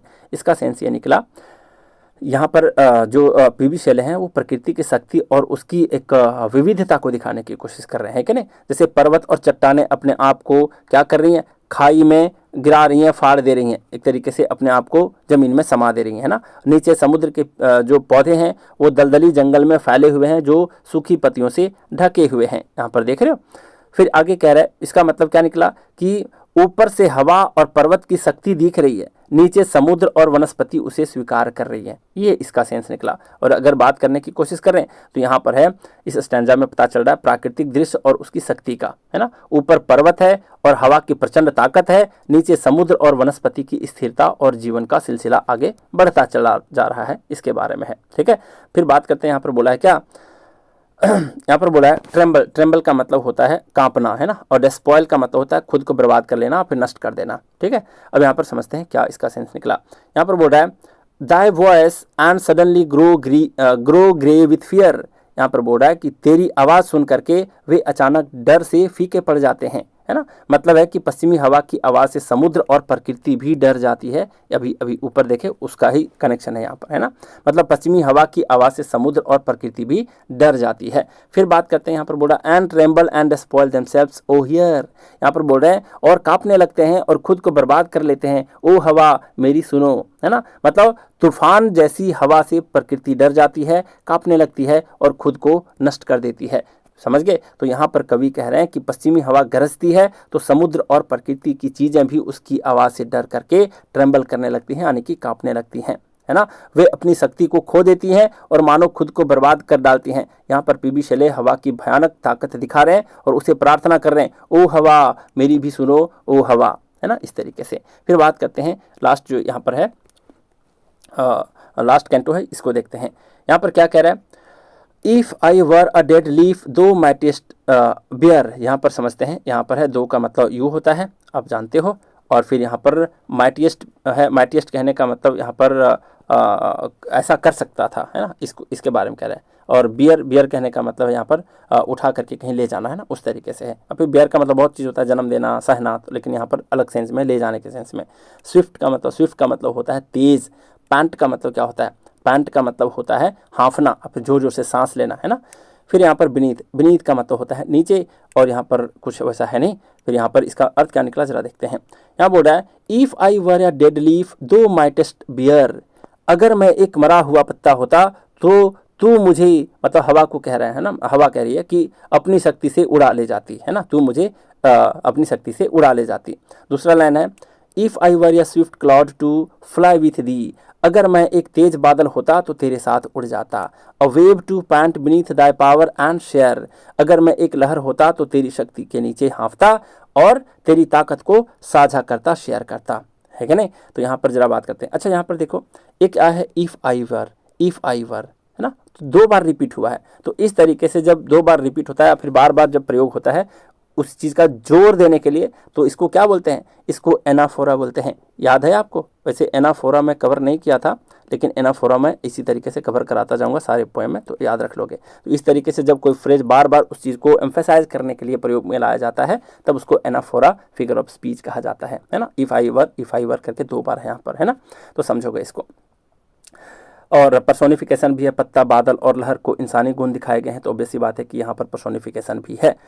तो यहाँ पर कवि कह रहे हैं, यहाँ पर कवि ये कह रहे हैं कि काश मैं भी प्रकृति की कोई चीज़ होता, है ना। कवि खुद को कह रहे हैं, जैसे कि सूखा पत्ता, तेज बादल, समुद्र की लहर, है ना, तब तू, मतलब पश्चिमी हवा को कह रहे हैं वो, तब तू, है ना, वेस्ट विंड को कह रहे हैं कि तब तू है वेस्ट विंड, मुझे अपनी ताकत से उड़ा ले जाती, अपने साथ बहा ले जाती, और मैं भी तेरी शक्ति का हिस्सा बन जाती, है ना। इसका मतलब है कि पीबी शेले अपनी इच्छा व्यक्त कर रहे हैं कि वह भी हवा की ताकत से जुड़कर बंधनों से मुक्त हो सके और उसी की ऊर्जा का हिस्सा बन सके, है ना, वेस्ट विंड की हिस्सा बन सके। यहाँ तक समझ गए। फिर बात करते हैं, यहाँ पर आगे है, यहाँ पर है इम्पल्स। इम्पल्स का मतलब फोर्स होता है, एनर्जी होता है ना, शक्ति, आप प्रेरणा बोल सकते हैं। फिर यहाँ पर स्ट्रेंथ है, यानी कि पावर है ना। फिर यहाँ पर देखते हैं आगे क्या है, अनकंट्रोलेबल, आप तो जानते हो, है ना, जिसे रोका ना जा सके। फिर यहाँ पर बॉयहुड, बॉयहुड का मतलब है आपका बचपन। समझते हैं यहाँ पर क्या अर्थ है। यहाँ पर बोल रहा है, यहाँ पर है the impulse of thy strength only less free, है ना, तेरी शक्ति की प्रेरणा यानी कि उसकी ताकत का असर बस तुझसे थोड़ी कम स्वतंत्र है। क्या मतलब है सर, कुछ नहीं समझ में आया। तो यहाँ पर कवि है ना, वो कवि कह रहे हैं कि हवा की ताकत इतनी प्रभावशाली है कि वह प्रकृति को हिला देती है ना। यह शक्ति मानो हवा से ही निकली हो, पर हवा जितनी आज़ाद और बेकाबू है उतनी नहीं, है ना। मतलब यहाँ कवि हवा की शक्ति और स्वतंत्रता को मानवीय रूप दे करके उसकी प्रशंसा कर रहे हैं। ठीक है, फिर आगे समझते हैं। दैन दो ओ अनकंट्रोलेबल, हे अनियंत्रित, जिसे रोका ना जा सके हवा, है ना, हवा को कह रहा है वो, पश्चिमी हवा को, वेस्ट विंड को, तू सबसे ज़्यादा स्वतंत्र और शक्तिशाली है। यहाँ पर कवि हवा को सीधे संबोधित करते हुए उसको अनियंत्रित कह रहे हैं ना, अनकंट्रोलेबल कह रहे हैं। मतलब हवा को कोई बांध नहीं सकता, कोई रोक नहीं सकता। कवि उसकी ताकत को स्वीकार करते हैं और उससे प्रभावित होकर के उसे पुकार रहे हैं, ओ, है ना, ऐसे करके पुकार रहे हैं। फिर कह रहा है, if even I were as in my boyhood and could be. यहाँ पर बोल रहा है क्या, यहाँ पर बोल रहा है कि काश, है ना, इफ इवन आई वर, है ना, काश मैं ऐसा होता, तो काश मैं भी अपने बचपन की तरह होता और फिर से वैसा हो पाता। कभी अपने भीतर एक तरीके से अतीत को याद करते हैं, बीते हुए दिन को, बॉयहुड को याद करते हैं, पास्ट को याद करते हैं, है ना। बचपन में उनमें भी हवा जैसी स्वतंत्रता और ऊर्जा थी। अब वे उम्र के कारण थक चुके हैं और उस ताकत की कमी महसूस करते हैं। हालांकि ये बहुत ज़्यादा एजड थे नहीं, लेकिन ऐसा कविता का भाव निकल रहा है ना। 30 साल की एज में तो वैसे भी मर गए थे। तो यहाँ पर कवि की एक प्रकार की हताशा और इच्छा झलकती है, वह फिर से बचपन जैसी ताजगी और शक्ति पाना चाहते हैं। यहाँ तक समझ गए? तो मुझे उम्मीद है कि आप चीज़ों को कैच कर पा रहे होंगे। कुल मिलाकर के इसका कहने का मतलब ये है, इन तीनों पंक्तियों में कवि हवा की अपार शक्ति और स्वतंत्रता की तुलना अपने खोए हुए बचपन के जोश से कर रहे हैं, है ना। समझा दिया मैं आपको इन ए नटसेल। अब बात करते हैं आगे। यहाँ पर बोल रहा है क्या, द कॉमरेड। अब यहाँ पर समझो, कॉमरेड, कॉमरेड का मतलब होता है साथी, है ना। और ये जो सीरीज जो संभव हो पाया ना, वो मेरी एक कॉमरेड के वजह से हो पाया है ना। मैं तो उनको कॉमरेड ही मानता हूँ। क्यों? क्योंकि उनका जो बुक से फ़ोटो खींच करके भेजना, फिर उसका टाइप करवाना, ये सब सारा काम में वो काफ़ी ज़्यादा हेल्प कर रही हैं मुझे। तो बहुत ज़्यादा मुझे, और उनके कहने पर ये सीरीज़ को स्टार्ट किया हूँ। तो कॉमरेड है वो, है ना, हमारे साथी हैं। तो यहाँ पर देखते हैं ज़रा, कॉमरेड, कॉमरेड का मतलब क्या होता है? साथी होता है। वॉन्डरिंग्स का मतलब होता है भटकना, इधर उधर घूमना। हेवन का मतलब है आकाश, है ना। तो यहाँ पर समझते हैं क्या कहने का मतलब है। The comrade of thy wanderings over heaven, है ना। यानी कि कभी यहाँ पर मतलब, यहाँ पर समझो, इसका मतलब है तेरे, यानी कि हवा के, है ना, यहाँ पर, है ना, तेरे, यू, है ना, मतलब कि हवा के आकाश में भटकने का साथी। तो यहाँ पर कवि कह रहे हैं कि बचपन में वे हवा के साथी जैसे थे, मानो हवा के साथ उड़ रहे हो। क्या कहने का मतलब है? जैसे हवा स्वतंत्र है ना, वो भी बचपन में क्या थे, उनके साथी की तरह ही बहुत ही स्वतंत्र थे। किसी चिंता फिक्र उनको, मतलब उसके मतलब वो सताते नहीं थे उसको, है ना। फिर यहाँ पर बोल रहा है, as then when to outstrip the sky speed. यहाँ पर आउटस्ट्रीप कहने का मतलब है आगे निकल जाना, है ना। और स्काई का मतलब, स्काई स्पीड का मतलब आकाश की जैसे गति से भी आगे निकल जाना। तो यहाँ पर बोल रहा है, as then when the outstrip the sky speed, जैसे उस समय जब तेरी आसमानी गति को पीछे छोड़ देना एक सपना सा लगता था। अब यहाँ पर समझते हैं इसका क्या मतलब है। कभी यहाँ पर याद करते हैं बचपन में कि उनकी ऊर्जा इतनी थी कि हवा से भी तेज होने की कल्पना कर सकते थे, है ना। तो यहाँ पर हाइपरबोल का इस्तेमाल एक तरीके से दे सकते हो, वो आकाश की स्पीड से कैसे आगे निकल सकते हैं। आकाश तो मतलब उसका तो कहीं लिमिट है ही नहीं, इंसान तो लिमिट होता है ना, लिमिटेड होता है, तो हाइपरबोल का इस्तेमाल किया गया है, ठीक है। फिर यहाँ पर बोल रहा है scarce seemed a vision I would never have striven. यहाँ पर क्या है, स्कार्स यहाँ पर है, देखो स्कार्स कहने का मतलब है स्कार्सली, है ना, मुश्किल से, और यहाँ पर विजन यानी कि सपना, है ना, और यहाँ पर नेवर है, ये नेवर, और फिर है स्ट्रीवन यानी कि स्ट्राइव यानी कि प्रयत्न करना, है ना। तो यहाँ पर कह रहे हैं कि सपना मुश्किल सा लगता था फिर भी मैंने कोशिश करना कभी नहीं छोड़ा। इसका मतलब है कि कवि यहाँ पर ये कह रहे हैं कि भले ही हवा से आगे निकल पाना सपना ही था लेकिन उन्होंने कभी हार नहीं मानी। तो सिंपल सा मतलब क्या निकल करके आया, ये निकल करके आया कि इन पंक्तियों में जो पीबी शैले हैं वो अपने बचपन को याद करते हैं जब वे हवा के साथी जैसे महसूस करते थे, हवा से आगे निकलने की इच्छा रखते थे और कभी हार नहीं मानते थे। बचपन की वही शक्ति और उमंग आज उन्हें हवा में फिर से देख करके याद आ रही है ना। मतलब बचपन को एक तरीके से याद कर रहे हैं। तो बताओ पास्ट को याद करने का के लिए एक बहुत ही अच्छा सा एक वर्ड होता है ना। एक होम सिकनेस होता है वो अलग चीज़ है, लेकिन मुझे बताओगे एक सिंगल वर्ड में कि पास्ट को याद, जैसे रेट्रोस्पेक्शन भी बोलते हैं उसको, लेकिन इसी तरीके का एक वर्ड होता है जो मैं आपसे जानना चाहता हूँ कमेंट में कि पास्ट को याद करना, मिस करना, उसको एक शब्द में क्या कहते हैं। ठीक है, चेक करता हूँ आपकी वोकैबुलरी को। बात करते हैं यहाँ पर क्या, बात करते हैं ये वाले फ्रेज को, मतलब ये वाले स्टैंजा को। यहाँ पर क्या है, यहाँ पर है एज दस विथ दी इन प्रेयर इन माई सोर नीड। यहाँ पर क्या है, यहाँ पर है विथ दी का मतलब है विथ यू यानी तेरे साथ। ठीक है, फिर यहाँ पर सोर नीड कहने का मतलब है गहरी आवश्यकता, है ना, और पीड़ा के वक्त को भी कहते हैं सोर नीड, है ना। अब यहाँ पर समझते हैं क्या है, एज दस विथ दी इन प्रेयर इन माई सोर नीड।